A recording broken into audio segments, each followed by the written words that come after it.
Hello and welcome to this presentation titled 9/11 Coincidence Theory. This is a critical examination of the official story surrounding what would become the foundational event for the new American century. You're probably wondering what the new American century is. Well, we'll cover that in just a bit here. First of all, there's a few things that you want to ask yourself before we get into this information. The first question would be, am I so loyal to a political party that it will affect my likelihood of acknowledging the factual information in this presentation? There are a couple questions I'd like you to ask yourself. For those of you who consider yourself Democrats or progressives, number one, will I be willing to accept any information that points to Republicans as criminals at face value without examining its validity? Or in other words, do you come in wanting to believe that this administration dropped the ball, or even worse, regarding September 11th? Do you have a predisposition to that viewpoint?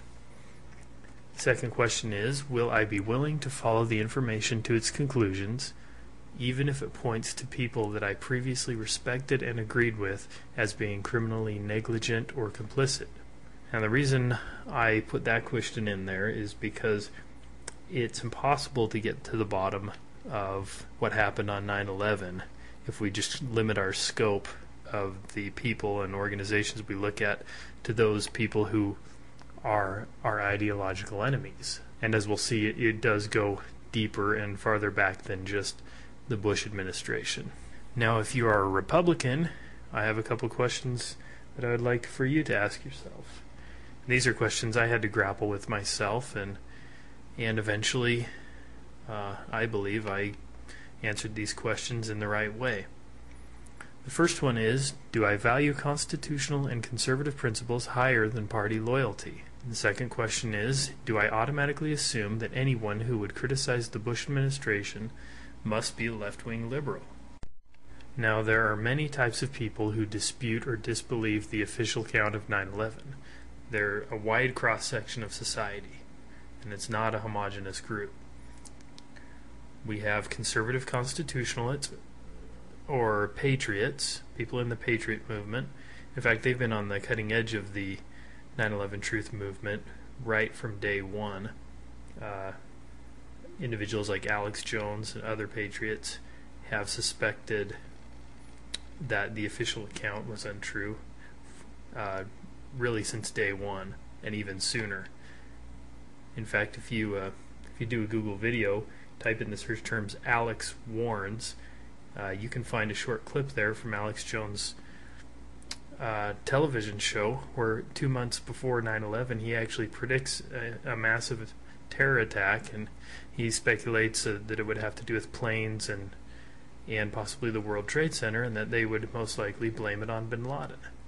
So anyway, my point with all of that is to show that this is not some movement that came out of Europe or out of the Democratic underground, as many on the right wing try to claim.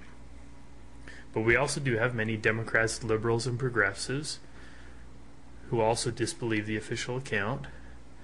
We have political moderates. Then we have people who were previously completely uninvolved and undecided politically. And in addition, we have many credible and qualified public figures and experts who have gone on record disputing the official account. And we're going to meet some of them here. We have Representative Kurt Weldon of Pennsylvania. He is Vice Chairman of the House Homeland Security Committee, Vice Chairman of the House Armed Services Committee, and he said, referring to the 9/11 Commission, quote, "There's something very sinister going on here that really troubles me." Weldon told this to Fox News, blasting the September 11th Commission for not taking the claims more seriously. He also said some panel members were trying to smear Schaefer and Abel Danger. Now, Abel Danger was a military operation that Weldon looked into, and much of the information we have about it is thanks to his efforts. And if you'll notice, he is recently being attacked, and in what I believe to be a coordinated attack from the administration in retaliation to these investigations, because he did butt heads with the Bush administration in trying to follow up on the information surrounding Able Danger. And Able Danger was a program that apparently involved many of the hijackers as double agents, but anyway, Weldon has effectively said regarding the September 11th Commission, he said there's something very sinister going on, and then he says, what has the September 11th Commission got to hide? That's from Fox News, August 28th of 2005. We have former Senator Max Cleland, who is a former administrator of the U.S. Veterans Administration, captain of the U.S. Army in Vietnam, and he was also a former member of the 9/11 Commission. And he has said, if this decision stands to limit access to White House documents, I, as a member of the Commission, cannot look any American in the eye, especially family members of the victims, and say the Commission had full access. This investigation is now compromised. We have Edward L. Peck, Deputy Director of the White House Task Force on Terrorism under Ronald Reagan, and he has joined as a signatory on a petition, a nationwide petition, which says, we want truthful answers to questions. As Americans of conscience, we ask for 4 things: an immediate investigation by New York Attorney General Eliot Spitzer, immediate investigation in congressional hearings, immediate attention to scrutinize and investigate the evidence, the formation of a truly independent citizens-based inquiry. And that is the petition that Edward L. Peck has put his signature on. So he is obviously very concerned about the official account and the lack of information or factual information that we're getting with regard to 9/11. Let's look at the statement of Dr. Paul Craig Roberts, yet another conservative former Reagan official. He was Assistant Secretary of the U.S. Treasury under Reagan, very conservative, and he has said, quote, we know that it is strictly impossible for any building, much less steel-columned buildings, to pancake at free fall speed. Therefore, it is a non-controversial fact that the official explanation of the collapse of the World Trade Center buildings is false. He also said, there are not many editors eager for writers to explore the glaring defects of the 9/11 Commission report. One would think that if the report could stand analysis, there would not be a taboo against calling attention to the inadequacy of its explanations. We have Catherine Austin Fitts, Assistant Secretary of Housing under George H.W. Bush, former Managing Director of Dillon Read and Company, and she has said, quote, the official story could not possibly have happened. It's not possible. It's not operationally feasible. The commission was a whitewash. And then she has also signed that petition that we spoke about earlier. Here we have a statement from Daniel Ellsberg, former military analyst for the RAND Corporation, most well known for leaking the Pentagon Papers to the New York Times in 1971. And he has said regarding 9/11, quote, there is no question in my mind that there is enough evidence to justify a very comprehensive and hard-hitting investigation of the kind we have not seen, with subpoenas, general questioning of people, releasing a lot of documents. There's no question that very serious questions have been raised about how much they knew beforehand and how much involvement there may have been. And he said that on a radio interview in July of 2006. Here we also have Philip J. Berg, Esquire. He's a former Deputy Attorney General for the state of Pennsylvania. And he said, quote, the official story of what actually took place on 9/11 is a lie. And he has also signed that petition, that nationwide petition calling for a new investigation. Now let's look at the statement of William Christensen. He is a 28-year CIA analyst. He's now retired, but he was a CIA analyst for 28 years, director of the CIA's Office of Regional and Political Analysis. And here's what he has said just recently. After spending the better part of the last 5 years treating these alternative 9/11 theories with utmost skepticism, I have devoted serious time to actually studying them in recent months, and have also carefully watched several videos that are available on the subject. I've come to believe that significant parts of the 9/11 theories are true, and that therefore significant parts of the official story put out by the U.S. government and the 9/11 Commission are false. And he also said, I now think there is persuasive evidence that the events of September 11th did not unfold as the Bush administration and the 9/11 Commission would have us believe. Then we have Colonel Robert Bowman, Ph.D., U.S. Air Force, retired.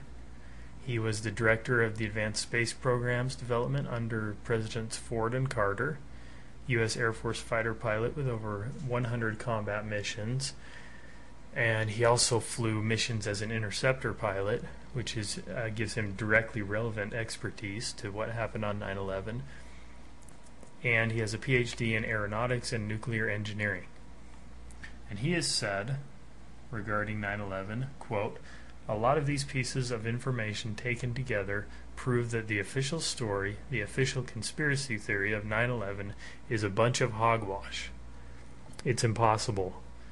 I think the very kindest thing that we can say about George W. Bush and all the people in the U.S. government that have been involved in this massive cover-up is that they were aware of impending attacks and let them happen. That is high treason and conspiracy to commit murder. So some pretty strong words there. Now, the reason I show you all of these quotes is to kind of give you some background and break down this idea that somehow only kooks on the internet believe this type of thing. We have some very highly credentialed, highly credible people who have made some very strong and very public statements about this. And the first thing you're probably wondering is, why haven't I heard about any of this?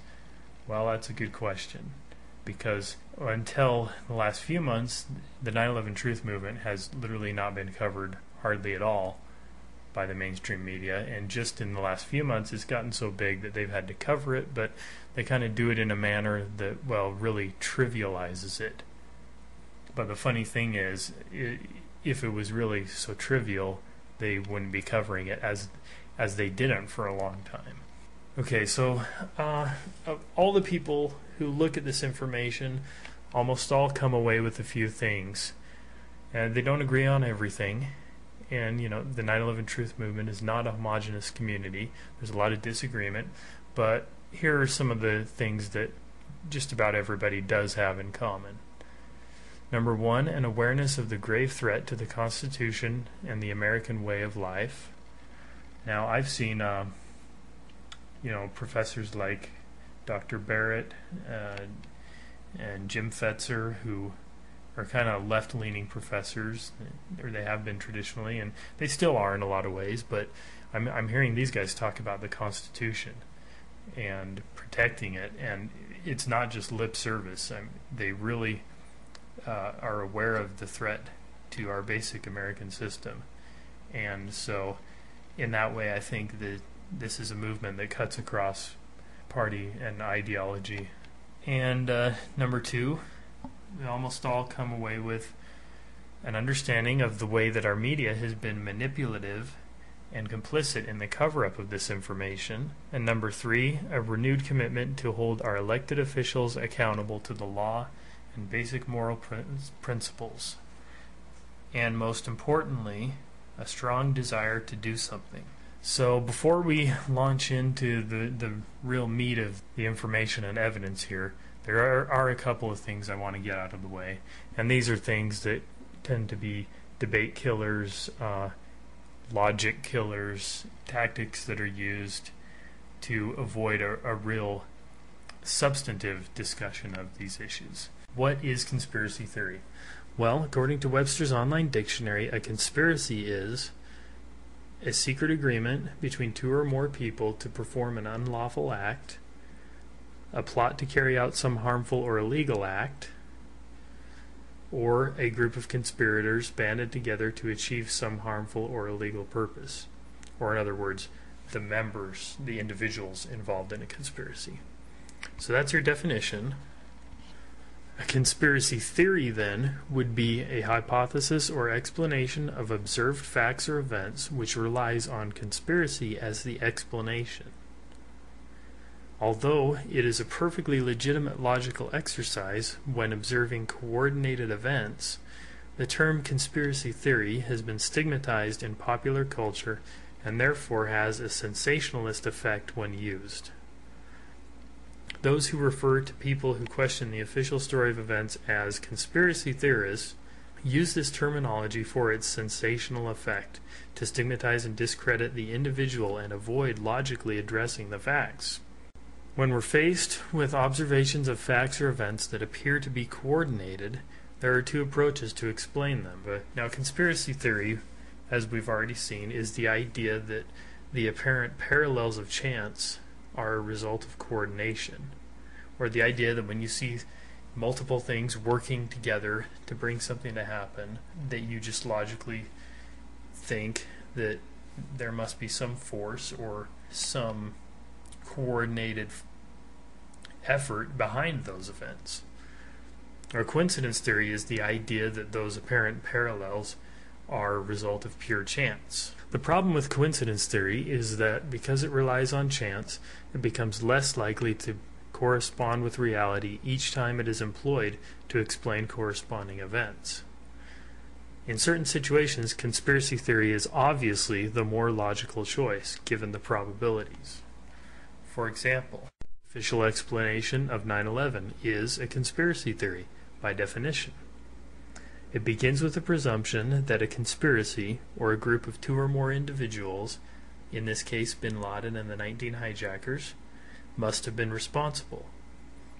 This is a perfectly logical exercise, since it would be preposterous to assume that all the impacts at all three buildings within the space of 2 hours were pure coincidence, or in other words, that they were accidental crashes.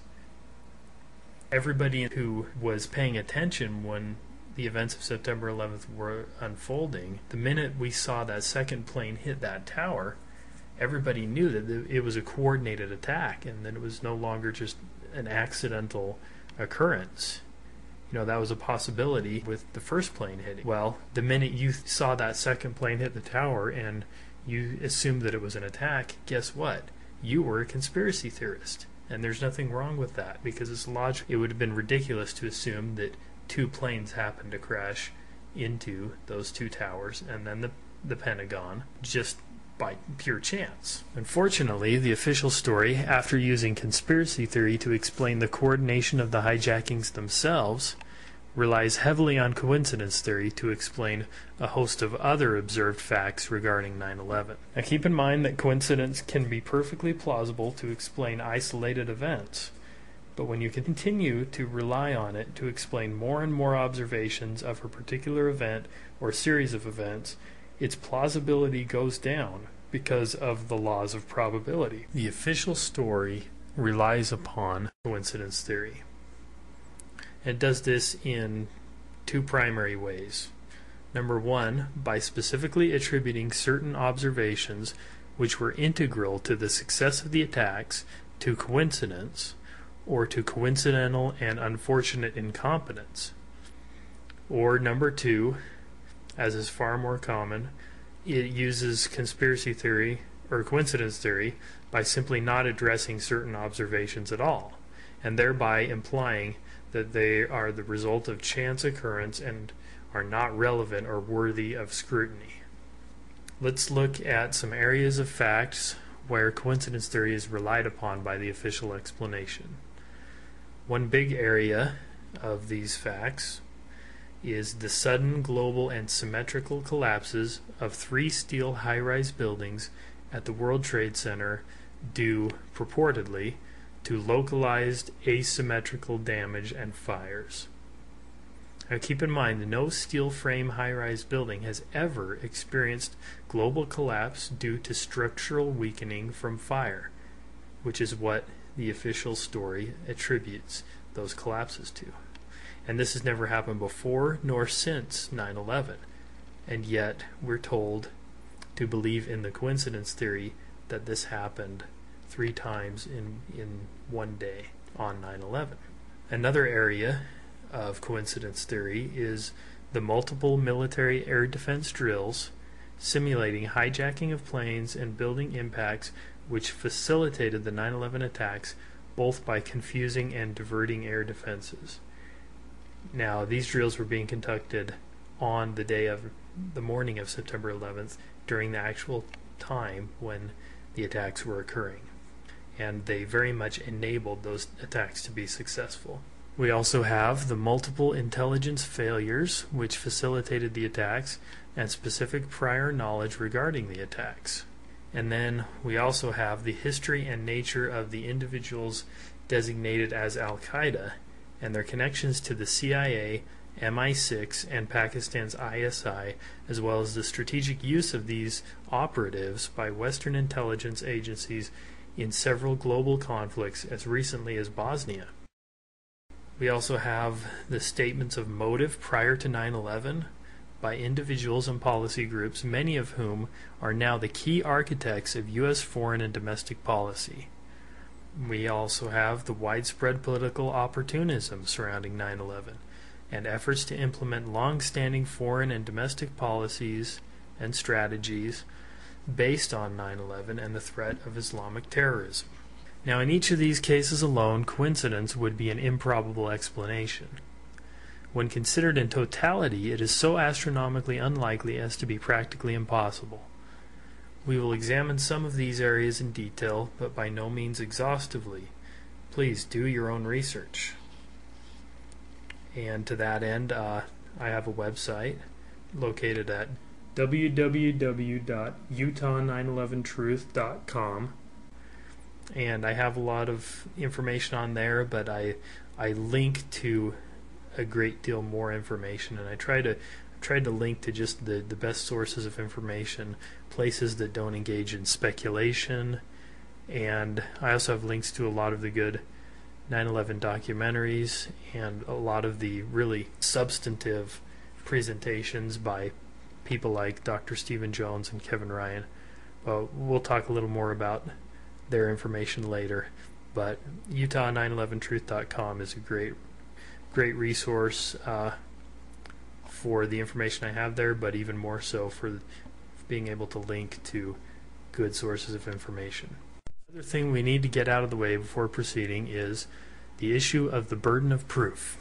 One thing I find when I talk to people about 9/11, they always want to know, okay, well, if what we've been told isn't true, then who did it and how did they do it? And they want names, they want all the details.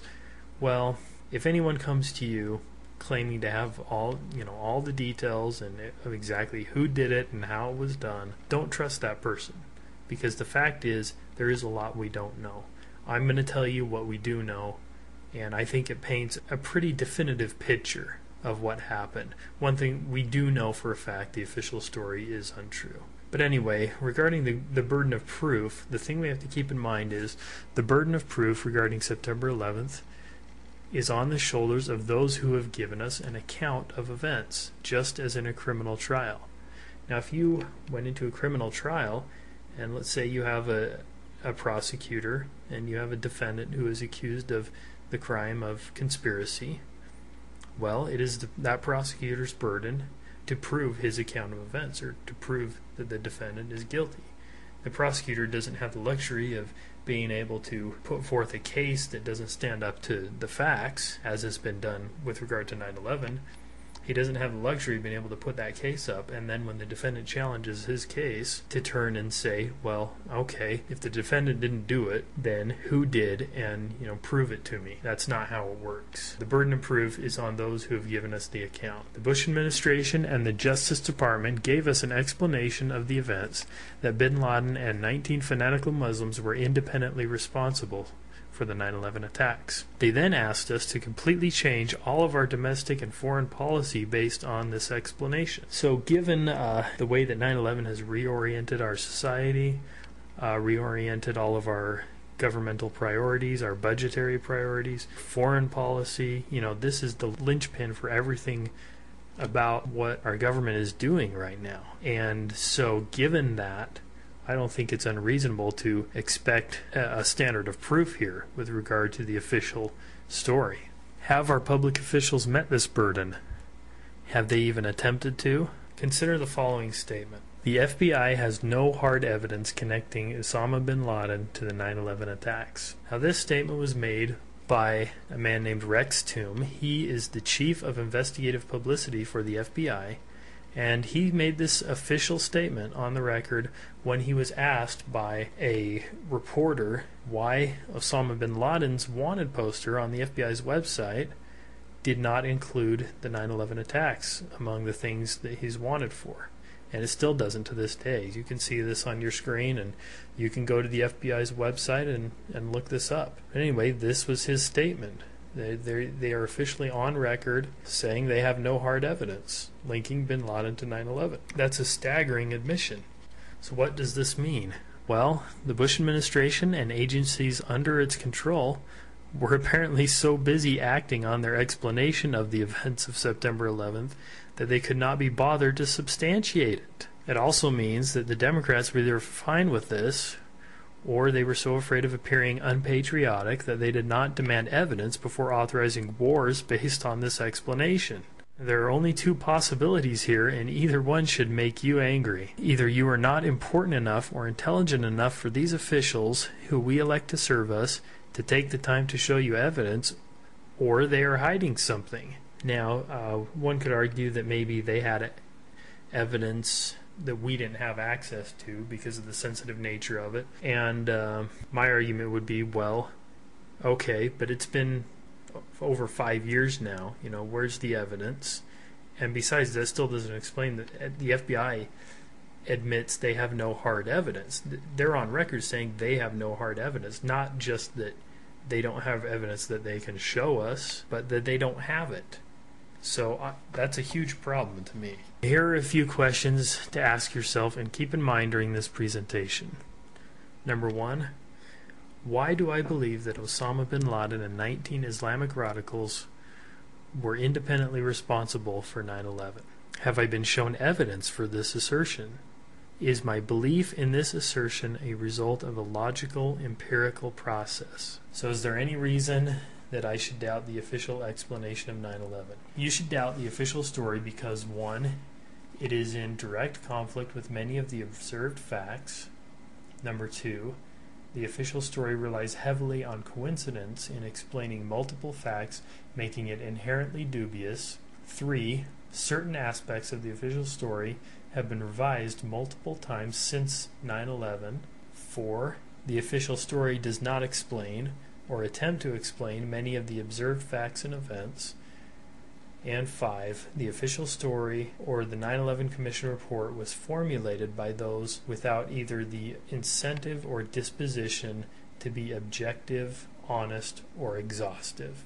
Okay, so let's look at that first area of facts that the official narrative is in direct conflict with or fails to explain. Number one, the destruction of the World Trade Center. First of all, we have to establish what is the official explanation of the collapses of World Trade Center buildings 1, 2, and 7. There have actually been at least 4 accounts for the collapses of the Twin Towers that have been at one point or for certain purposes considered the official explanation. These are number 1, the initial FEMA report, number 2, the Silverstein-Weidlinger report. Now this report was a report undertaken by the leaseholder of the buildings, Larry Silverstein, and it was undertaken through private contractors in support of his insurance claim. He had a $3.5 billion insurance claim, and he actually claimed the 2 towers as separate events, so his claim ended up being a $7 billion insurance claim, and he undertook this report in support of that. And interestingly enough, it came to some very different conclusions from what the other reports came to, and there are probably some things that we could assume about why those conclusions were different. There is also the findings of the 9/11 Commission, which did deal with the collapses to an extent, and this is the origin of what we call the pancake effect, or the idea that the floors kind of pancaked as the trusses failed. The floors are pancaked from one to another, and this gradual momentum of all these floors pancaking is what caused the global collapse. And that comes from the 9/11 Commission report. And then the most recently, we have the 2005 NIST report. The NIST stands for National Institute of Standards and Technology, and they are a government agency. We need to get that out in the open, up right away. They report through Carlos Gutierrez, through the Department of Commerce. And as such, I would argue they have very little incentive to do an objective examination of the evidence here, seeing as how the supervisors that they report to are already relying on a certain version of events. So they have very little incentive to upset that or look at anything that would contradict that. So those are your 4 accounts so far. Maybe there will be more, who knows. But the important thing to remember about these 4 accounts is, although they don't differ in every respect, they do differ substantially in the explanations for the collapses, enough that they are all mutually exclusive. They can't all be true, and that's important to recognize. Many people discussing the collapses of the buildings on both sides of the 9/11 debate are still caught up in discussions based on these earlier reports, creating a great deal of misunderstanding. We will deal only with the most recent and most widely accepted hypothesis, which is the one issued by the National Institute of Standards and Technology in 2005, the NIST report. So let's look at exactly what the NIST explanation for the collapses says. Quote, NIST's hypothesis is that the towers collapsed ultimately due to the fires they suffered. As the fires burned, the building's steel core columns buckled and shortened. This shifted more load to the building's perimeter columns, which were already affected by the heat of the fires, and caused them to give way under the increased stress. It is important to note that NIST's theory is, quote, essentially a fire theory. That's going to be a key factor here. And it relies on the combination of fire and the increased stress from the weight of the floors above the impact zones, which in this case were 12 and 28 floors, depending on the tower, to initiate that collapse. Now, let's look at some of the things that the NIST report does not do. Number 1, the NIST report does not claim that jet fuel melted steel, but only that the fires weakened the steel enough to initiate collapse under the stress from 12 and 28 floors. So there's a lot of people running around talking about how jet fuel can't melt steel. Well, you know, that's pretty much a given by everybody. It was only some of the initial scientists in the most very initial reports that claimed that the jet fuel had melted the steel. But all of the serious work that has been done with regard to these collapses on both sides acknowledges that the jet fuel could not have melted the steel, but they simply maintain that it weakened the steel enough to cause collapse. And that's important to set the record straight on that, so that we're not caught up arguing something that nobody is maintaining. NIST report also makes no mention of molten metal found at the collapse site in the weeks and months after 9/11, and as described in numerous reports. So the fact that they don't claim that the jet fuel melted the steel is a big problem for them, because then how do they explain this molten metal that was found at the base of each of the towers and also at the base of Building 7? Dr. Jones has a hypothesis that does explain that, and if you want to get into that in more detail, I'm going to tell you here shortly where you can find some information on his hypothesis, but I'm not going to address it here in detail. The NIST report only attempts to explain the events which lead to collapse initiation. They offer no explanation as to why the collapses were global, or that why, once that collapse was initiated, as they claim, why it would have continued into a global, complete collapse instead of being just maybe a partial or a symmetrical collapse, you know, with part of the building falling down, but not all of it. They don't even attempt to address why that is the case. They only deal with the factors leading up to what they call collapse initiation. And the other very important thing that the NIST report does not do is it does not even attempt to explain the collapse of World Trade Center Building Number 7. They did make some initial speculations as to why that may have come down, but they have not explained it.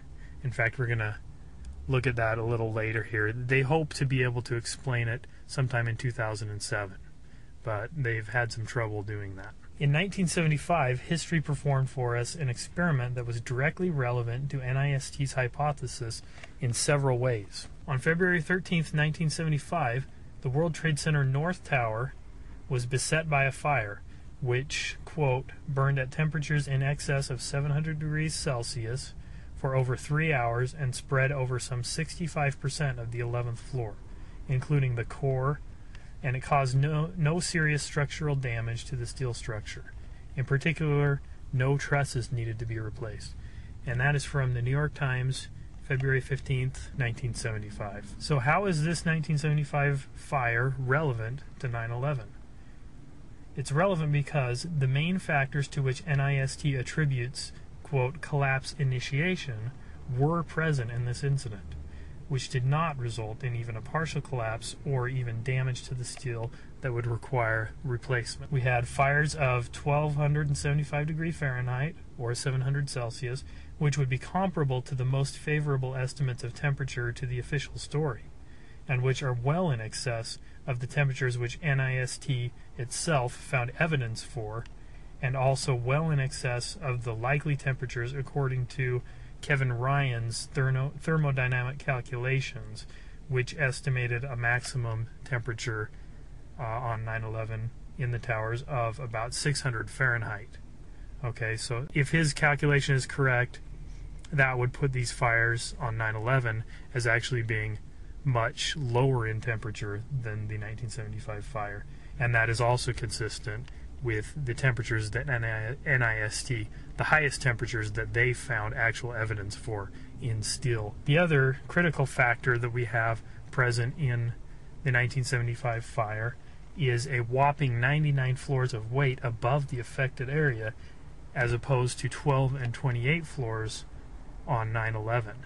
So this fire occurred at the 11th floor, and it burned, from everything we can tell, at much higher temperature. It enveloped the core, and here we have 99 floors of weight above the affected area, providing stress on the affected columns and members, and we don't have even a partial collapse. And yet we're expected to believe that on September 11th, that global collapse was caused by 12 and 28 floors of weight above the affected area. So that is a big problem for NIST's hypothesis. What does this mean about NIST's hypothesis? Well, since NIST's hypothesis relies primarily on the combination of weakening of the steel due to fire and not the impact of the aircraft, and the weight of 12 and 28 floors, then a similar collapse should have been observed in 1975 under the weight of 99 floors and fires that burned for twice as long or 3 times as long, depending on which tower you're talking about. Even if the damage to the outer structure from the impacts makes the key difference in initiating collapse, which is not what NIST claims, but even if you believe that to be the case, the shortening of the steel core that NIST attributes to fires alone should still have been observed in the 1975 fire, but it was not. And what about Building 7? At approximately 5:30 p.m. on the afternoon of September 11th, 2001, World Trade Center Building Number 7, a 47-story high-rise steel building, collapsed. It was never hit by a plane, though it had localized fire and damage at the bottom of the south side of the building. This was pretty minor damage, but there was damage from the falling of the debris of the 2 towers. Also, Building 7 had an asymmetrical support structure, which further decreases the possibility of seeing a symmetrical collapse like the one we saw, and the asymmetrical nature of the damage being just on the very bottom south side, you would also expect then to see maybe a tipping over towards that side, some sort of asymmetrical collapse, but not a straight down collapse like the one we saw. Now, Building 7 collapsed in a perfect symmetrical fashion at near free fall speed into its own footprint. Those are all key attributes of controlled demolition. In fact, they're the goals of controlled demolition. Now, what explanation of Building 7's collapse have we been given? The 9/11 Commission completely disregarded the collapse of Building 7. completely ignored it. The NIST report, while it made some initial speculations, has not attempted to explain this collapse. Let's look at this statement from the head of the NIST investigation, a man named Dr. Shyam Sunder, and he was speaking to the New Yorker magazine on March 20th of 2006. And he said, "Truthfully, I don't really know. We've had trouble getting a handle on building number 7. I would submit that they are having trouble getting a handle on it because they are restricted to the hypotheses that are consistent with the official story. In other words, they're a government agency, the people they're reporting to that are signing their paychecks are already relying on the official narrative. They're already relying on a certain account of events. So in NIST, in doing their investigation, they're just restricted by virtue of that. They're not going to come up with anything or look at anything that varies from that. If you substitute the hypothesis of controlled demolition, there's no difficulty in getting a handle on it at all, because all the data is consistent with it. So is there a hypothesis that does account for the observed facts? All 3 World Trade Center collapses exhibited 11 telltale characteristics that would have been expected if and only if these were examples of controlled demolition. Since these characteristics had only been observed previously in cases of controlled demolition, then the most logical hypothesis to begin with would have been controlled demolition. Now, several of the live television reports on September 11th reflected this logical assumption. One in particular I remember was the live coverage on CNBC, which is an NBC-owned cable network that covers the financial markets. I was watching this at the very time, and I remember seeing this exact footage live. I did manage to dig up the video clip, but because it's on YouTube, I wasn't able to include the video of it in the presentation. It's so low quality and it's hard to extract the video into the right format. This was clearly the way the structure is collapsing. This was the result of something that was planned. It's not accidental that the first tower just happened to collapse and then the second tower just happened to collapse in exactly the same way. How they accomplished this, we don't know.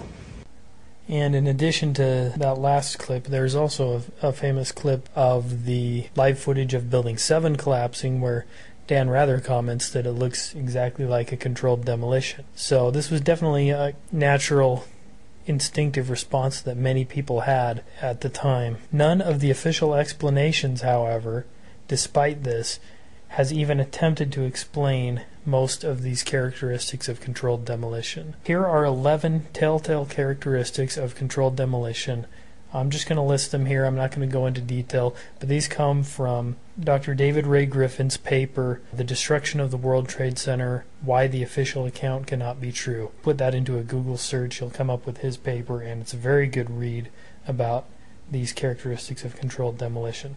Each of the 3 collapses exhibited all of these characteristics, and they are: number 1, sudden onset; 2, symmetrical collapse, or in other words, straight down evenly; number 3, near free fall speed; number 4, total collapse as opposed to partial or localized collapse; number 5, sliced steel; number 6, pulverization of concrete; number 7, pyroclastic dust clouds. These are a particular type of dust clouds, as you see in the picture here, that are typically only associated with highly explosive chemical reactions. We see these are very common with volcanic reactions. They look very similar. And gravity alone could not provide nearly the kinetic energy required to create this pyroclastic clouds.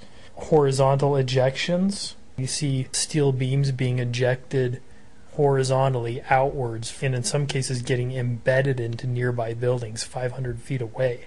Gravity could not provide the energy to do that.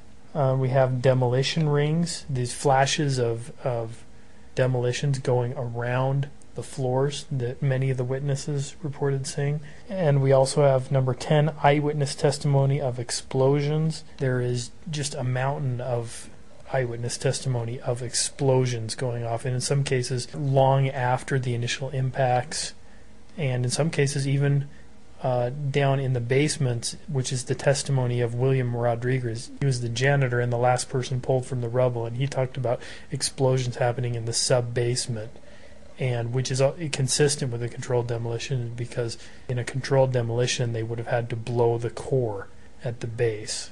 So his testimony is very important. And then we also have 11, the characteristic of molten metal.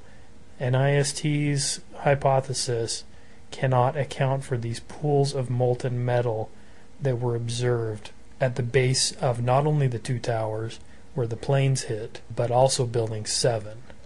And Dr. Jones' hypothesis does account for that. Okay, so that's all I'm going to cover, but for further information on controlled demolition, I'm going to point you to the work of Dr. Stephen E. Jones. He's at the physics department of BYU, or he was. He recently retired, largely because of the controversy surrounding this work. And Kevin Ryan, who is a chemist. He was a former manager at Underwriters Laboratories, which is a company which was involved with NIST's report. They did some of the testing for some of the steel models, and Kevin Ryan was a manager there, and he was in close contact with the people working on those models, and he was fired for raising questions about their findings and pointing out some of these problems with and inconsistencies with the official story, and even the observations that UL was finding in these model tests were not consistent with what NIST was claiming. And he wrote a letter, brought that up, he went public, and he was fired as a result. So, but both of these experts, as well as Jim Hoffman, who is a software engineer and a mathematics and polymer chemistry expert. He's written software simulations having to do with engineering and polymer chemistry. His website is WTC7.net, and there's a lot of good information there about the collapses and controlled demolition. Also, for further information on controlled demolition, there are two very good documentaries that have come out recently. One is called Improbable Collapse, The Demolition of Our Republic, and you can find more information on this at www.911truth.org, and the video is also available on Google Video. If you type in a search, it's up there for free. And 9/11 Mysteries Part 1, Demolitions, that is also available on Google Video and or for sale, the DVD at Infowars.com. Okay, let's look at the second area of observed facts that the official narrative is in direct conflict with or fails to explain. This would be 9/11 air defenses, drills, confusion, and contradiction. So where were the air defenses on September 11th? There are some major problems with the response of our air defenses. Number one, standing protocols that would have prevented the attacks were not followed. Number two, at least 6 separate drills or war game scenarios were being run on the morning of September 11th during the time of the attacks. These drills included the insertion of fake radar inputs and had the effect of confusing and distracting first responders, as well as diverting available aircraft away from the area. Number three, the Pentagon has changed their account several times and was actually suspected by the 9/11 Commission of falsifying and withholding information, even to the extent that the 9/11 Commission considered criminal charges. And number four, what were the orders spoken of by Secretary of Transportation Norman Mineta in his testimony before the 9/11 Commission? Okay, let's look at the intercept protocols. Remember that intercept does not necessarily mean to shoot down. Intercept protocols involve a series of graduated response steps, with the shoot down being the last resort. But up until 2 months before 9/11, it was always within the power of generals in place, felt necessary. They did have that authority to order a shoot down. It is standard operating procedure to scramble jet fighters for any one of the following situations. Number one, an aircraft goes off course. Number two, radio contact with it is lost. Or number three, the transponder is turned off. On 9/11, the 4 hijacked aircraft met not just one, but all 3 of these criteria. Between September 2000 and June 2001, interceptors were scrambled 67 times. In the year 2000 alone, jets were scrambled 129 times. The Air Defense Network had, on September 11th, predictable and effective procedures for dealing with just such an attack, yet it failed to respond in a timely manner until after the attack was over, more than an hour and a half after it had started. Why were these protocols not followed to prevent the attacks? Well, let's look at some of the reasons why. One big reason why the attacks were not prevented by our air defenses, the confusion from at least 6 separate drills or war games being run at the time of the attacks, which simulated hijackings of planes as well as planes impacting into buildings. And then we also have possible stand-down orders. Let's look at these war game drills first. The first drill that we know was being run on September 11th during the time of the attacks was a CIA National Reconnaissance Office exercise, and this involved a simulation of a plane crash into the NRO headquarters near Dulles Airport, Virginia. This was not a terrorism exercise, but it did result in the evacuation of most NRO employees just as the real 9/11 was taking place. So what was the effect of this drill? Well, it made it more difficult for the nation's spy satellites to be used to track the hijacked planes. And this was reported by the Associated Press, October 21st of 2002. The next drill that we had going on the morning of 9/11 was called Vigilant Guardian. Now this drill simulated very closely the hijackings of 9/11. And the effects of this drill were that top NORAD personnel were confused. They were not sure if the 9/11 hijackings were, quote, real world or exercise. And this was reported by Aviation Week in Space Technology on June 3rd of 2002. Drill number 3, Northern Vigilance. Now this drill was planned months in advance. It involved deploying fighter jets to locations in Alaska and northern Canada. The effects of this drill were that it ensured there would be fewer fighter planes available to protect the East Coast on 9/11. Confusion from simulated information fed into radar screens was also a result of this drill. In other words, because of the drills going on, the people at NORAD, and you can hear this borne out by the tapes that were recently released and covered by Vanity Fair, and you hear the people saying, I think this is an input, or they'll be saying, I've never seen so much real world during an exercise. They had an exercise going on that simulated hijackings, so when they saw these real hijackings, you can imagine the confusion, not knowing whether it's part of the drill, not knowing whether it's a fake hijacking being inserted into their radar. And the tapes bear this out. Again, this confusion enabled the attacks. Okay, there were other drills on 9/11 which have been referenced and reported on, but few, if any, operational details have been made available. One of these is called Vigilant Warrior. This was reported by Richard Clark in his book Against All Enemies. We also have Northern Guardian, which was reported on by the Toronto Star, December 9th of 2001. We don't have much detail about that drill either. And then we have another drill which was not an air defense drill.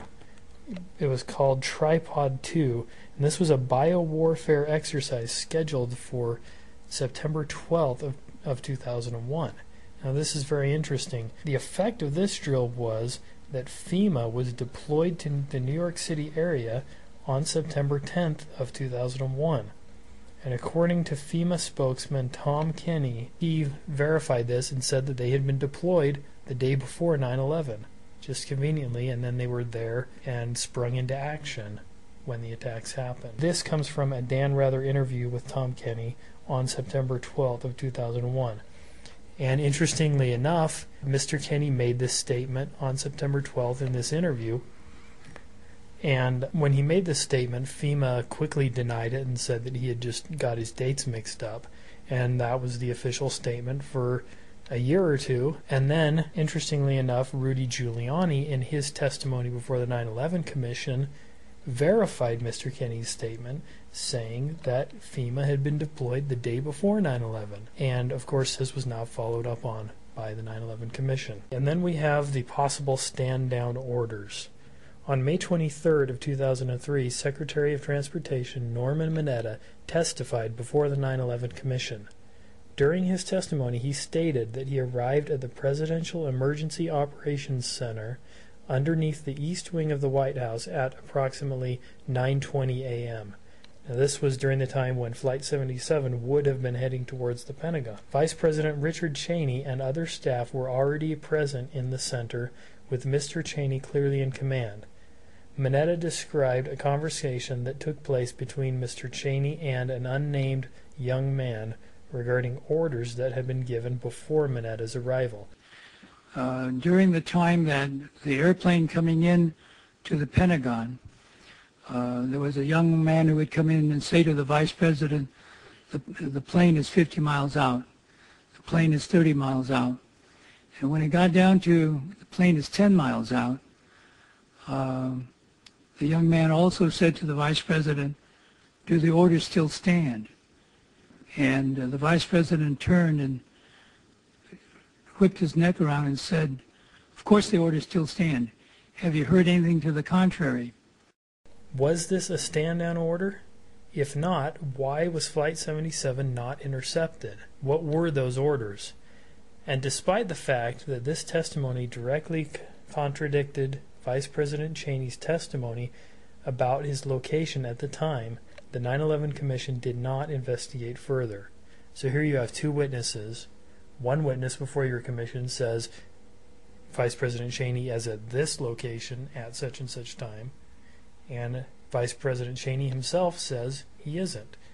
Now, rather than see this glaring contradiction and follow up on it, the commission actually simply just ignored it, and then they even went so far as to completely omit Norman Mineta's testimony from their final report. But we know that the testimony was given because it was aired live on C-SPAN, and there's tons of video copies out all over the web. You can look that up, just do a Google and you'll find it. There are some other lingering questions about the air defenses, such as why was a new chairman of the Joint Chiefs of Staff instruction given in June 2001 requiring the intercept orders be issued by Secretary of Defense Rumsfeld personally. This was changed in June of 2001, 2 months before the attack, and this is Chairman of the Joint Chiefs of Staff Directive number 3610. And this is also available on the web, just look it up. This directive superseded earlier directive dated February 18th of 1997 and, quote, stripped commanders in the field of all authority to act with regard to intercept of hijacked aircraft. So here we have 2 months before 9/11, the Secretary of Defense, the Joint Chiefs of Staff, taking that discretion which military generals had always had to issue shoot-down orders and to make the determination on these intercept protocols, taking that out of the hands of these generals in place and putting it solely in the hands of the Secretary of Defense 2 months before 9/11. Another lingering question we have to deal with here. Why were the fighter planes that reached Washington 7 minutes after the crash of Flight 93 told by the mission commander, quote, negative clearance to shoot down the aircraft over the nation's capital? And this was reported on in the congressional hearings on the 9/11 Commission report on Friday, July 31st, 2004. And it's also included in some of the NORAD tapes that were released. You can hear them talking about negative clearance to shoot down. So that's another question that needs to be investigated. Now let's look at some of the falsification and contradictions regarding air defenses.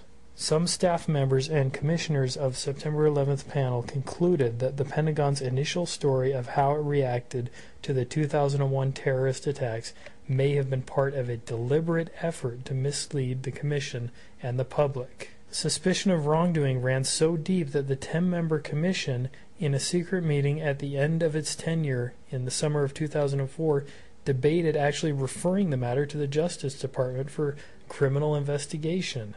And this was reported on by the Washington Post, August 2nd of 2006. So this is just coming out now. Thomas H. Keene, who was the head of the 9/11 Commission, said, quote, we to this day don't know why NORAD told us what they told us. It was just so far from the truth. It's one of those loose ends that never got tied. Well, Commissioner Keene, former Governor Keene, The fact that that loose end never got tied, whose fault is that? You were head of the commission. It's 2 years later, and now you're just now telling us that you thought the Pentagon was deliberately misleading you, and you did nothing about it? This 9/11 Commission report has absolutely no validity, no integrity, and it's not reliable at all. According to the Commissioner's own statements, this is just ridiculous. Okay, more information of falsification and contradictions. Senator Dayton from Minnesota, he pointed out in congressional hearings on July 31st of 2004 that if the timeline of air defense response as promoted in the 9/11 Commission report is correct, then the timeline presented repeatedly by NORAD during the previous 2 years was completely wrong. Yet now no one at NORAD is willing to comment on their own timeline. Senator Dayton said, quote, "This is just unbelievable negligence. It doesn't matter if we spend $550 billion annually on our national defense if people don't pick up the phone to call one another. And this was not an occasional human or failure. There is nothing but human error and failure to follow established procedures and to use common sense." NORAD's commission's testimony 20 months later covered up those truths.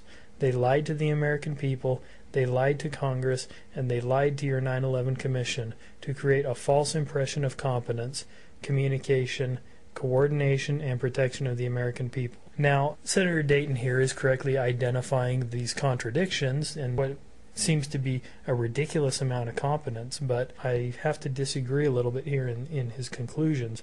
First of all, that it was merely incompetence. At what point, when you see such ridiculous failures and such widespread systematic failures, do you begin to suspect maybe it's more than just coincidental incompetence? Okay, I think that's a question we need to ask. And number two, his conclusion that the reason they lied was to create the impression of competence, I have to strongly disagree. Incompetence is exactly the impression they want to purvey. The idea of incompetence only serves the purpose of getting to call for bigger budgets, etc. And it, distracts from the fact that there may be something that went on that was much worse than incompetence, at least at key high-level positions. Okay, now let's move on to the third area of observed facts that the official narrative is in direct conflict with or fails to explain. This would be the creation, foreknowledge, and facilitation of Al-Qaeda. The first thing we need to understand, first question we need to ask and have answered is, what is Al-Qaeda? Shortly before his untimely death, former British Foreign Secretary Robin Cook told the House of Commons that, quote, "Al-Qaeda is not really a terrorist group, but a database of international mujahideen and arms smugglers used by the CIA and Saudis to funnel guerrillas, arms, and money into Soviet-occupied Afghanistan." This was reported by Pierre and Henri Bunel in November 20th, 2005, also in the Wayne Madsen Report and World Affairs Delhi.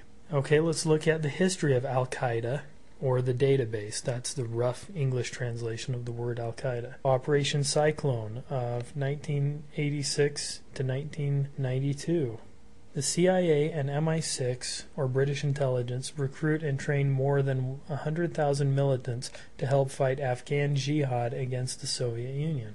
In the late 1980s, Pakistan's Prime Minister Benazir Bhutto, feeling the Mujahideen network has grown too strong, tells President George H.W. Bush, quote, "You are creating a Frankenstein." However, the warning goes unheeded. Thousands of Mujahideen fighters return to their home countries after the war is over and engage in multiple acts of violence. One Western diplomat notes that these thousands would never have been trained or united without U.S. help and says, quote, "The consequences for all of us are astronomical." This was reported by the Atlantic Monthly in May of 1996. Between 1992 and 1995, the Pentagon used Al-Qaeda and bin Laden to fight against the Serbs in Bosnia. The Pentagon helped bring thousands of Mujahideen and other Islamic militants from Central Asia into Europe to fight alongside the Bosnian Muslims against the Serbs. This is reported on by The Spectator of September of 2003. Bin Laden played a key organizing role in this effort. This was reported by the Los Angeles Times, October 7th of 2001, and as a result, the Balkans became a safe haven and staging area for Islamic terrorism. Also reported on by the Washington Post, Los Angeles Times, in November of 2005, and then again in October of 2001. So this is pretty well established fact. Our intelligence agencies, the Pentagon has used Al-Qaeda in several conflicts all over the world when we needed a reason to kind of stir up trouble and then go in. So that we'd have a reason to go in against the Serbs. Okay, more history of Al-Qaeda. The CIA and MI6 were running an Al-Qaeda training camp until as late as 1995. The training at Derunta mainly involved the manufacture and the use of explosives by terrorists. This is from a French DGSE report dated January 9th, 2001. According to this same DGSE report, the Derunta al-Qaeda training camp passed from the control of the CIA to bin Laden in 1995. The classified documents that Bill Clinton's National Security Advisor, Sandy Berger, was charged with removing from the National Archives involved an alleged bombing plot by Ahmed Rassem, an al-Qaeda operative who trained at Derunta. What was Sandy Berger covering up by stealing and destroying these documents? You remember that famous incident where he went into the National Security Archives and he reportedly accidentally walked out with some sensitive documents, and he returned most of them, but a few he just unfortunately couldn't find. Well, they had to do with this Al-Qaeda training camp, and I strongly suspect, as do many others, that he was covering up for some direct complicity on the part of the Clinton administration and in facilitating Al-Qaeda. So for those of you who thought I was just going to sit here and rip on Bush and be a Democratic cheerleader, sorry, it goes way deeper. In fact, it goes back, the direct complicity in creating Al-Qaeda goes back all the way to the Carter administration with one of his officials, Zbigniew Brzezinski. Alright, so probably a lot of people would say to themselves at this point, so we used Al-Qaeda as intelligence assets. Okay, we used them to fight the Soviets, we used them in Bosnia, but then they turned against us, right? Well, let's look at what Michael Chossudovsky has said. Now, he is an economics professor, and he's a consultant to developing countries. He's part of the Committee on Economic and Monetary Reform, and he's also a researcher and author, an expert on the Yugoslavia wars, and he has written a book called America's War on Terrorism. Let's look at what he has said about this idea that Al-Qaeda turned on the CIA after the CIA created them. He says, a blatant example of media distortion is the so-called blowback thesis. Intelligence assets are said to have gone against their sponsors. What we've created blows back in our face. The blowback thesis is a fabrication. The evidence amply confirms that the CIA never severed its ties to the Islamic militant network. Since the end of the Cold War, these covert intelligence links have not only been maintained, they have become increasingly sophisticated. So what is the ISI? The Inter-Services Intelligence, or ISI, is the largest and most powerful of the three main branches of the intelligence agencies of Pakistan. During the Soviet-Afghan War of the 1980s, the CIA enhanced the covert action capabilities of the ISI. A number of officers from the ISI's Covert Action Division received training in the U.S., and many covert action experts of the CIA were attached to the ISI to guide it in its operations against the Soviet troops by using the Afghan Mujahideen, Islamic fundamentalists of Pakistan, and Arab volunteers.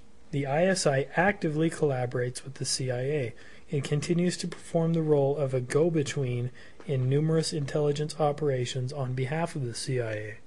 The ISI directly supports and finances a number of terrorist organizations, including Al-Qaeda.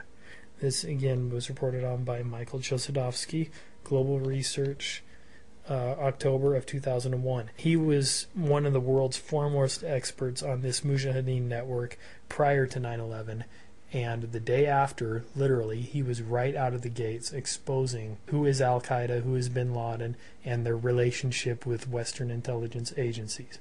He's been there right from day one, and he continues to talk about this. So what is the relationship between Al-Qaeda and the ISI? In the mid-1980s, the Pakistani ISI starts a special cell of agents who use profits from heroin production for covert actions, quote, at the insistence of the CIA. All right, and quoting from the Financial Times of August of 2001, they said, quote, this cell promotes the cultivation of opium, the extraction of heroin in Pakistani and Afghan territories under Mujahideen control. After the withdrawal of Soviet troops, the ISI's heroin cell started using this network of refineries and smugglers for smuggling heroin to the Western countries by using the money as a supplement to its legitimate economy. But for these heroin dollars, Pakistan's legitimate economy must have collapsed many years ago. The ISI grows so powerful on this money that, quote, even by the shadowy standards of spy agencies, the ISI is notorious. It is commonly branded a state within a state, or Pakistan's invisible government. And that was reported by Time magazine, May 6th of 2002. So here we have an operational link between the ISI and Al-Qaeda involved in funneling, laundering, and shipping drugs, heroin. Okay, so let's look at the CIA and ISI ties to Al-Qaeda, more of them. Selig Harrison, a longtime regional expert working at the Woodrow Wilson International Center for Scholars, says, quote, the CIA still has close links with the ISI. Harrison is said to have, quote, extensive contact with the CIA and political leaders in South Asia. He also claims that the U.S. worked with the ISI to create the Taliban. This was from the Times of India, March 7th of 2001, before 9/11. Operation Diamondback, a sting operation uncovering an attempt to buy weapons illegally for the Taliban, bin Laden, and others, ends with a number of arrests. An Egyptian named Dia Mohsen and a Pakistani named Mohammed Malik are arrested and accused of attempting to buy Stinger missiles, nuclear weapon components, and other sophisticated military weaponry for the Pakistan ISI. This was reported by the South Florida Sun, Sentinel, 8 of 2001, Washington Post, 8 of 2002. Malik appears to have had links to important Pakistani officials, and Mohsen claims a connection to a man, quote, who is very connected to the Taliban and funded by bin Laden. Okay, so there's all sorts of links, all from the ISI to the CIA to Al-Qaeda and all throughout. Here we have some more evidence of operational ties between the CIA, the ISI, and Al-Qaeda. Osama bin Laden was treated at an American hospital in Dubai from July 4th to July 14th of 2001. This is just 2 months before the attacks. He was accompanied by his personal physician, also by Ayman al-Zawahiri, and other local dignitaries. During his stay, he was visited by a local CIA official. This CIA operative was called back to CIA's McLean, Virginia headquarters July 15th, so immediately after this visit. This was reported by Elizabeth Bryant, Le Figaro, a French newspaper, and it was also picked up by UPI, United Press International, and reported in July of 2001. So, to summarize all of this, well, it means that Al-Qaeda is nothing more than a network of Mujahideen terrorists, or radicals, that were trained, funded, and utilized over the past 30 years by the CIA, ISI, and Britain's MI6. This funding and cooperation with Al-Qaeda is documented to have continued long after the end of the Afghan-Soviet conflict, and is documented to have continued to as recently as July 2001, 3 months before the 9/11 attacks. In fact, I've got to do a little update on this. I've recently been reading some evidence, again from Professor Chosadovsky, that there's actually solid documentation that the Pentagon used Al-Qaeda Mujahideen operatives as late as August of 2001 and used them in the Macedonian Civil War. So the connections go all the way up to literally a month before the attacks. What does all of this mean? Well, all of this documentation of cooperation between the CIA, Al-Qaeda, and the ISI should directly affect how we interpret the information that we are about to go over in the next few slides. So keep in mind these well-documented connections continuing to as late as within weeks before the attacks. Keep that in mind as we look at these next slides. And these next slides will cover the funding of the September 11th attacks, the active obstruction of investigations into Al-Qaeda operatives prior to September 11th, and the facilitation of the alleged hijackers.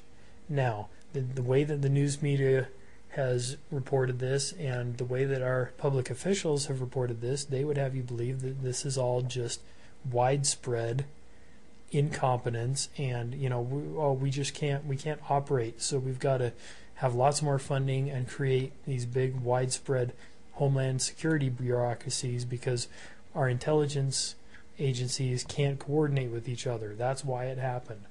But again, keep in mind all the evidence we just went over of all the documented connections.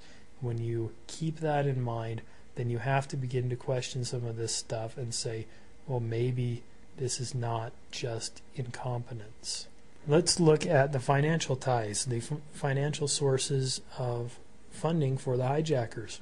Shortly before 9/11, the head of the ISI, a man named General Mahmoud Ahmed, wired $100,000 to the lead hijacker Mohammed Atta.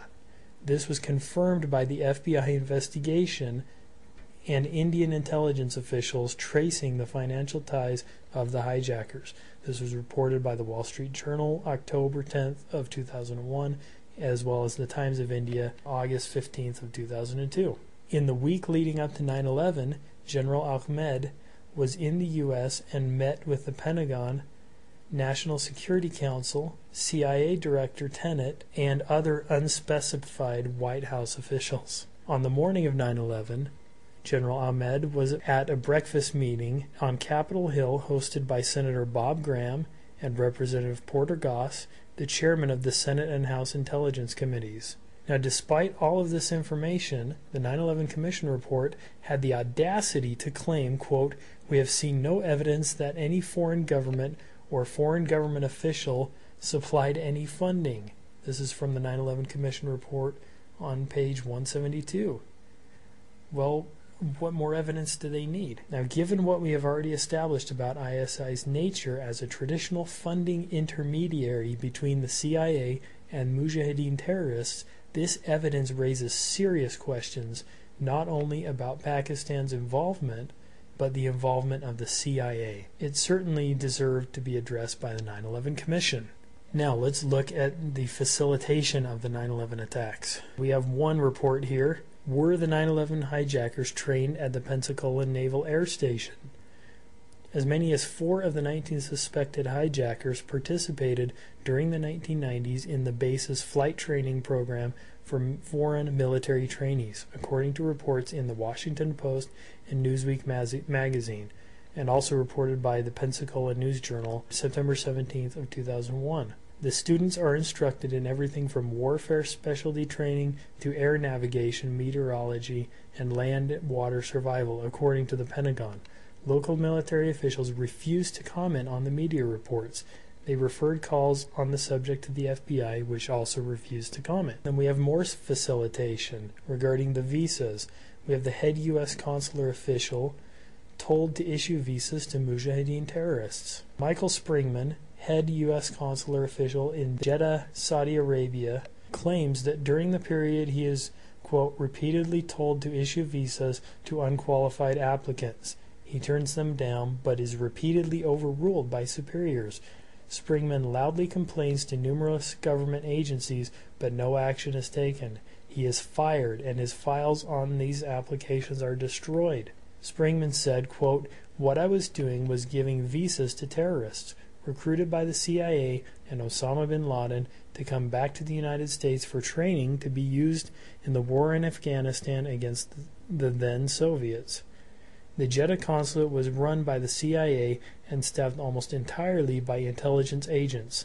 This visa system may have continued at least through 9/11, 15 of the 19 9/11 hijackers received their visas through this exact embassy in Jeddah, possibly as part of this program. This was reported on by the BBC, November of 2001, July of 2002, and Fox News, July of 2002. Okay, we have more evidence of facilitation of the 9/11 attacks. 2 of the Al-Qaeda hijackers were tracked by the CIA and allowed to enter the U.S. prior to 9/11. In January of 2000, the CIA tracked 2 of the alleged hijackers of Flight 77 to a secret Al-Qaeda summit in Malaysia, then looked on as they re-entered America. Al-Hazmi and Al-Mahidar then lived openly in the United States, using their real names, obtaining driver's licenses, opening bank accounts, and enrolling in flight schools until the morning of September 11th. This was reported by Newsweek. Let's move on to some more facilitation of the September 11th attacks. Here we have a case of White House obstruction of the bin Laden investigation. In July 2001, FBI counterterrorism expert John O'Neill says, quote, "The main obstacles to investigate Islamic terrorism were U.S. oil corporate interests and the role played by Saudi Arabia in it." End quote. He adds, quote, "All the answers, everything needed to dismantle Osama bin Laden's organization can be found in Saudi Arabia." End quote. On August 22, 2001, John O'Neill resigned from the FBI because of repeated obstruction of his investigations into Al-Qaeda. This is reported by the New Yorker, January 14th of 2002. On August 23, 2001, O'Neill began his new job as head of the security for the World Trade Center and was later killed in the 9/11 attacks. O'Neill speculated about the reasons for which his investigations were obstructed. However, hindsight and evidence that has come to light give us a better perspective on this obstruction. Could the CIA and White House have been protecting their operatives? Okay, so let's move on to motive, disposition, and opportunism before and after September 11th. Now, the information we have seen to this point destroys the official theory and its explanations, or lack thereof, based on coincidence and incompetence. Since it is impossible to explain the events of 9/11 without relying on a conspiracy theory of some sort, we must now ask ourselves 3 questions. What sort of conspiracy was capable of causing these attacks, given the preceding information? 2. Who had the motive and disposition to do so? 3. Who has obstructed efforts to investigate 9/11? Well, let's first look at disposition. History shows indisputably that both governments in general, as well as the United States government specifically, have engaged in false flag attacks for war provocation or to shape public sentiment. Now, a false flag is a term that comes from naval warfare, and it means an attack where you would fly a false flag, of an opposing army or faction. In other words, it's an attack that is intended to appear that it is being launched by another party than the one that is actually conducting the attack. Say I'm a German naval warship and I want to attack an American warship, but I want them to think that they're being attacked by a British warship. So I would go ahead and fly the British flag up my flagpole, and that's the origin of the term false flag. Now let's look at some historical evidence, some pretty well documented and well agreed upon incidents of these sort of false flag attacks and war provocations in history. And we're just going to mostly look at recent history here. We could go back a lot further if we wanted. We could look at things like Nero burning down Rome and blaming it on the Christians, things like that. But these are all from pretty recent American history. First of all, we have the sinking of the battleship Maine, and this was used as the initiating act to draw the United States into the Spanish-American War. We have the sinking of the Lusitania, which drew the United States into World War I, and which is now pretty well understood to have been, at the very least, intentionally provoked by the United States. We have the Reichstag fire incident, and this enabled Adolf Hitler's rise to power. Shortly after his initial election, he was looking for a reason to consolidate power and pass legislation, which he later was able to, and he accomplished this by having Hermann Göring set fire to the German Reichstag, or Parliament building, and the resulting national fervor and fear enabled him to pass the Enabling Act, which he would not have otherwise been able to. We also have the Pearl Harbor attacks, which is now documented to have been well known to the Roosevelt administration, and in fact it appears that naval forces may have been intentionally sent to Pearl Harbor in order to increase the magnitude of those attacks. And this was done because the American public at the time did not support the idea of involvement in World War II. In fact, Roosevelt campaigned for election by promising to keep America out of World War II. Americans were very much opposed to getting involved in yet another bloody European war, and they didn't see any national interest in doing so. So the Pearl Harbor attacks, as any historian would admit, provided the wave of public sentiment needed for America to enter the war. And now we do have solid documentation that it was known ahead of time. And if you want to do more research on that, there's plenty of it available on the web. One really good book on the subject is called Day of Deceit, and I cannot remember the author's name, but that is the title of the book. We also have Operation Ajax, which was a CIA operation which staged terrorism in Iran with the intent of overthrowing the president of Iran, Mohammad Mossadegh, who was a very pro-Western, westernized, anti-communist leader of Iran. He was very moderate. But the problem with Mossadegh was that he refused to give British Petroleum an absolute monopoly over Iran's oil. He started to have these crazy ideas of Iran being sovereign and independent and strong and have a vibrant, independent economy. And as a result, the CIA used false flag acts of terrorism that were then blamed on Mossadegh in order to have him imprisoned. And then, of course, we have Operation Gladio, and this is documented by Daniel Ganser in his book NATO's Secret Armies. But these were NATO operations in Europe that were false flag acts of terrorism against civilians, and they were designed to sway public sentiment in several European countries, including Italy, by blaming these attacks on leftists and communists. We have Operation Northwoods from 1962. Now this was an operational plan devised by the Joint Chiefs of Staff during the Kennedy administration. It was signed off on by the Joint Chiefs of Staff, including Lionel Lemnitzer, who actually signed the document. And this plan was green-lighted and it was set to go operational. Fortunately, Kennedy himself put the brakes on and then, as a result, fired Lemnitzer.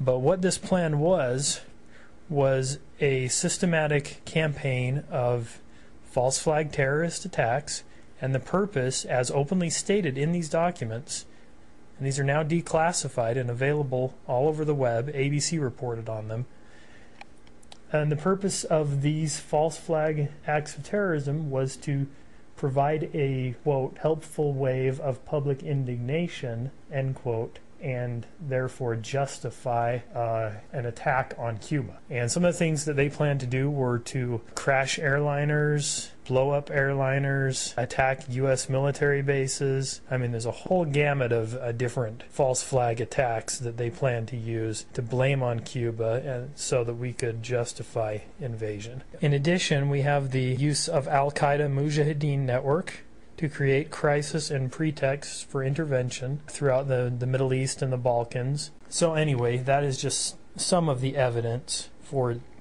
the disposition towards false flag terrorism on the part of the United States government that is very well documented. Let's look at some more evidence of disposition. Let's try and pin this down to specific agencies if we can. Let's look at this quote here from a man named Vern Lyon, who is a former CIA operative and who went public in the documentary Secrets of the CIA. He said, quote, "The CIA is a state-sponsored terrorist association. They don't look at people as human beings. They are nothing but pieces on a chessboard." Okay, so here we have it from a former CIA employee operative, and he comes right out and says it. The CIA is a state-sponsored terrorist association. Let's move on to motive here, now that we've discussed disposition. Now, there's an old saying that comes from Roman law, qui bono, which means who benefits. Anytime you're looking at a crime, it's, at the very least, it's helpful to look, it's not always a sign of guilt, but at the very least it's useful and helpful to look at who benefits from an event or a crime. Well, we have this organization called the Project for a New American Century. Now, they're not a shadowy organization at all. They're very open and public. In fact, they have a website. It's located at www.newamericancentury.org. And this is a foreign policy think tank. It was founded in 1997, and its open stated goal is to promote American global leadership and military dominance. Among this project's members are many current and former Bush administration officials and other key figures. And some of the prominent names are Dick Cheney, Donald Rumsfeld, Paul Wolfowitz, now head of the World Bank, Scooter Libby, Jeb Bush, William Crystal, Elliott Abrams, and more. So how does this relate to motive? Well, let's look. In September of 2000, the Project for the New American Century published a report titled Rebuilding America's Defenses, Strategy, Forces, and Resources for a New Century. This report calls for America to assume its role as the world's lone superpower and calls for a transformation of America's military into a dominant worldwide force. On page 51, this report states, quote, "The process of transformation is likely to be a long one, absent some catastrophic and catalyzing event, like a new Pearl Harbor." So here we have this foreign policy think tank that has as members many current and former George W. Bush administration officials, publishing a report almost exactly a year before September 11th. And what do they say? Well, we want to make all these changes. We want America to be the dominant military in the world, but that's a transformation that's probably going to take a long time unless we have some sort of catalyzing catastrophic event, like a new Pearl Harbor. Well, a year later, they got it. Remember from the most initial news reports, almost from within an hour of the attacks, the media was all parroting one talking point about it, and that was that this is a new Pearl Harbor. Also, the Foreign Affairs Journal, that is the publication of the Council on Foreign Relations, they were talking about how you could have some sort of new Pearl Harbor. The fact that we see that talking point, and if you want to do something really interesting, just go to the Internet Archive, type in a Google search for Internet Archive or Wayback Machine, and this is a website that has saved web pages going back about 7-8 years. So if you go back to the New York Times or the BBC web page from the day of September 11th, and you can see these headlines, and all of these publications have the same terminology. It says a new Pearl Harbor. Well, I don't think that's a coincidence that we had PNAC using that same terminology a year before, talking about how it would help them accomplish their purposes, and then a year later when the attacks happen, that is the media talking point throughout the whole media. Personally, I just can't accept that as being a coincidence. Let's look at some more possible motives for the September 11th attacks, motives and benefits. And let's look at some of those possible motives by advocates of globalization. In their 2005 report, Building a North American Community, the Council on Foreign Relations calls for a common currency for North America and common security border between the USA, Canada, and Mexico. They're talking about literally shifting the borders from where they are now, the borders between Canada and Mexico, and having a common security border. This was published in 2005 at roughly the same time when the Security and Prosperity Partnership Agreement was signed by President Bush, Vicente Fox, and the Prime Minister of Canada. Now, this 2005 report invokes the events of September 11th at least 8 separate times in justification for these steps towards political globalization, which would undermine U.S. national sovereignty and the rule of constitutional law. And the reason it would undermine constitutional law is because, well, we're creating a North American Union here, and it's not being done by bringing in new territories, which is what used to happen in the past with new states and as the United States expanded. It's being done by signing these administrative agreements, and it's circumventing the constitutional processes of government. And one of the stated goals in this report is actually to expand the jurisdiction of the NAFTA courts that were set up so that they have even greater jurisdiction and effectiveness in the United States, or in what will be the North American Union. So anyway, the fact that this report that calls for this, that was published in 2005, and invokes the September 11th attacks so many times as the justification, means that here we have a potential motive by a very powerful organization. Let's look at some more motive on the part of advocates of globalization in their own words. Now, on September 12th, 2001, former Senator and Council on Foreign Relations member Gary Hart, on the day after the 9/11 attacks, was on C-SPAN, and he said, quote, "There is a chance for the President of the United States to use this disaster to carry out what his father talked about, and that is a new world order." Okay, so rather than joining us all in mourning, what is the CFR doing? They're being opportunistic. They're looking at this, at the very least, they're looking at this in a time when the rest of the country was in mourning, and they're saying, how can we use this to create a new world order? That alone turns my stomach a little bit, but I also look at it and I have to say, well, here's another clear motive. Let's look at some more potential motive on the part of advocates of globalization. Here we have a statement by Henry Kissinger. This statement was made on May 21st of 1992 at what is called the Bilderberg meeting.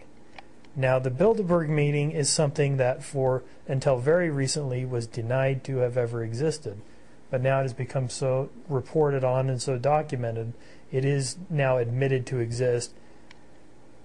And Henry Kissinger was at this meeting in 1992, which is basically a gathering of world financiers, policymakers, government officials, and that happens every year under very secretive circumstances and very tight security.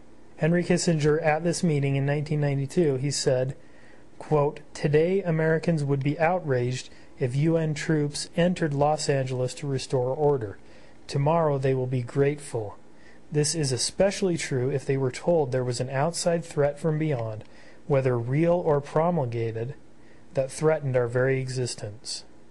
When presented with this scenario, individual rights will be willingly relinquished for the guarantee of their well-being granted to them by their world government." Now, what is the significance of this statement?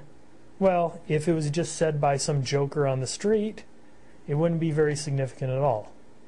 But when you consider the sway that Dr. Kissinger holds with the current administration, we have Bob Woodward's book, which came out recently, called State of Denial, where he lays out his assertion that Dr. Kissinger is actually the policy architect behind the war in Iraq. And now, whether that is completely true or not, I have no reason to disbelieve Mr. Woodward. But whether that is completely true or not, we do know that he is an insider in the George W. Bush administration, and he is very, very much somebody who is looked to in formulating policies. And given that established fact, a statement like this, it troubles me very much. And again, it is more evidence of potential motive. Okay, now let's look at some of the circumstances that came into play after the attacks. And I call this section Propping Up the Official Myth. Now, if you remember, the Bush administration resisted a formal investigation into the 9/11 attacks, but eventually relented under pressure from the victims' families.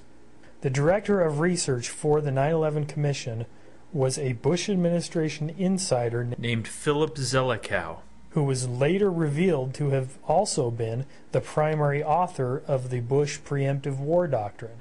Okay, so this is the guy who wrote the preemptive war doctrine, the idea that we have the duty to go out and take on gathering threats, nations that may not yet pose a significant threat or a clear and present danger, but nations that had the potential to pose a threat later on.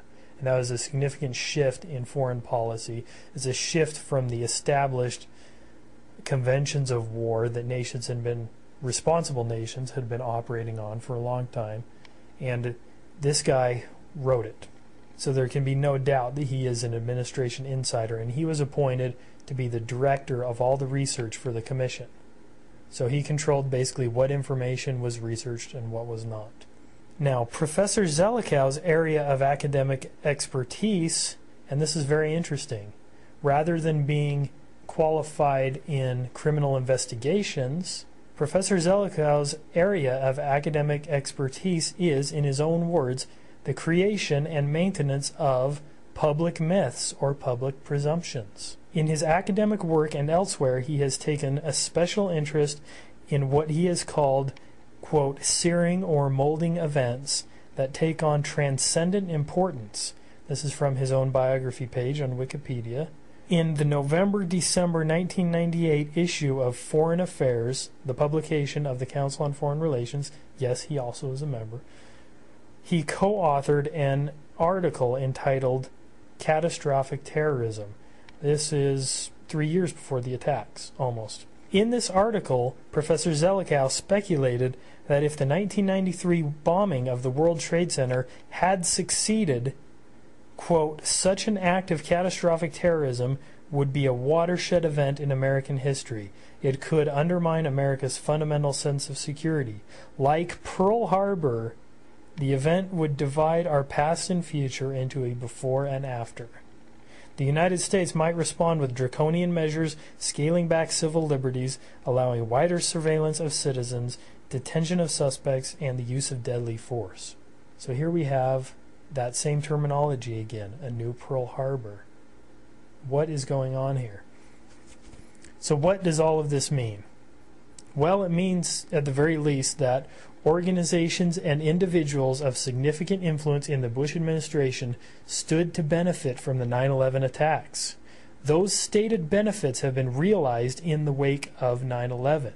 It also means that after caving to pressure from the victims' families, the Bush administration conceded to an investigation and then placed in a position of key influence as director of all research an insider.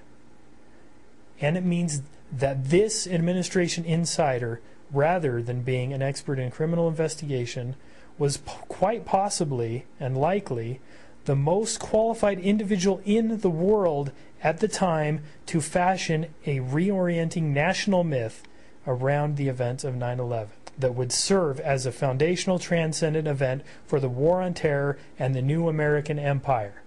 Okay? None of that is disputable, and I will leave you to draw your own conclusions based on it. As you can see, there's a lot of dots, and the lines between them don't have to go very far. I think we're starting to get a picture of what is going on. Okay, so what can be done about this?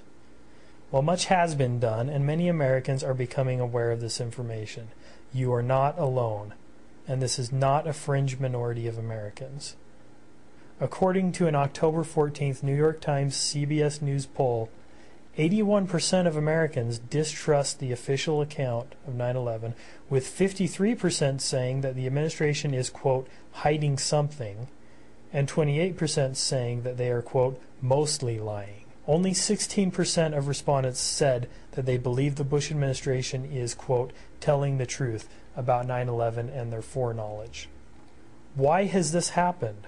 This dramatic shift in public opinion has happened despite a complete refusal by the mainstream media to address the problems with the 9/11 Commission report and alternative explanations seriously. This shift has happened due to grassroots efforts of people who have become aware of this and become active in spreading the truth. So, in summary, let me give you my recommendation as to how we ought to deal with this problem we're facing. First, we must accept responsibility for our mistake as American citizens. Instead of reacting with historical perspective and vigorously investigating all of the relevant facts, we have failed our posterity and allowed our reason and judgment to be corrupted by a horrific event. We looked for, accepted, and acted upon answers that were given to us while the shock and awe psychological effect was still fresh, and long before such claims could possibly have been validated. We gave in to fear. Our public officials were so ready with their answers and solutions, encouraging us to act on these irrational impulses. Irrational because they were based, as admitted, on no hard evidence or empirical process to which the American public was given access. For this, history may never forgive us. 5 years after this tragic event, we must acknowledge that it is the seminal foundational event which has justified the hostility to and erosion of our constitutional republic and the principles which it embodies. We need to act immediately to reverse this course and heal the open infected wound upon our nation. That is, the September 11th attacks. A wound which does not heal because of the actions and rhetoric of those whose agenda and aspirations constantly benefit from its reopening. Unless we act now to heal this wound through a relentless pursuit of truth, a commitment to bring to justice those truly responsible, and most importantly, a complete rejection of fear as a basis for political action, we will have to face our children and grandchildren and admit that we failed them as the trustees of their liberty and prosperity, which the Constitution was designed to secure to them. Some things that we can all do. While we can speak to our friends, our families, our neighbors, and even complete strangers, it is worth leaving our comfort zone to save our constitutional republic. Burn and or distribute activist DVDs of September 11th documentaries, or send video links to your email list. DVD copies are available for free in the Salt Lake area if you want to get a hold of me. Links for the following powerful documentaries can be found easily by searching www.video.google.com and entering the following search terms: Terror Storm, Loose Change, 9/11 Mysteries, Improbable Collapse, Steve Jones, and others. There is a growing number of candidates from all over the political spectrum who support a new investigation into September 11th. Support these candidates in local and national races. Vote for and promote candidates who support the Constitution, government accountability, and the rule of law, regardless of their party. Write letters to the editor of your local newspaper exposing the truth and in support of a new 9/11 investigation. Send links to relevant research news articles and videos to your whole email list. And the most important thing that we can all do is rise above the fear. Thanks for listening to this presentation. Nothing is left but steel and fire, and the blood boiling in my veins. I look to the sky and close my eyes.